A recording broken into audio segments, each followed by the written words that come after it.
Hi,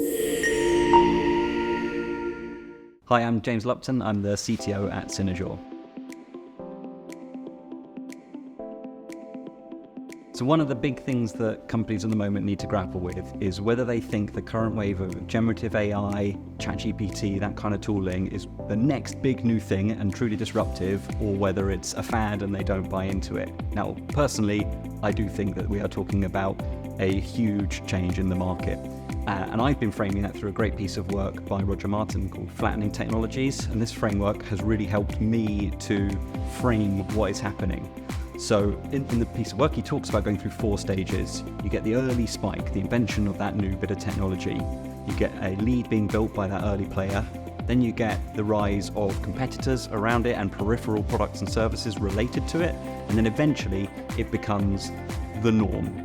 If you are not doing it, you are not competitive. Imagine being a retailer if you weren't on the internet.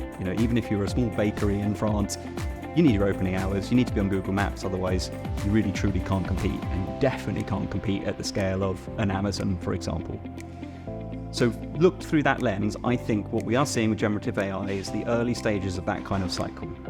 Now there's 3 ways you can then respond to that. You can either invent the new thing. Well, we can't invent it because it's already happened, and that's very difficult to do.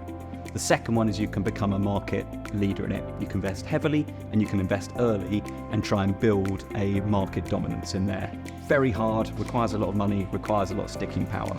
The third way, and the way that most people can respond effectively to this, is to combine your customer insights with that technology. So those 3 ways are a lens to look at this problem. Obviously the 4th way is to do nothing, and you might make the decision that you don't think this is the next big thing and go that way. But you should be having a discussion about what is this going to do to your company, how can you prepare, and how are you going to tackle this and make the most of the opportunity in front of us.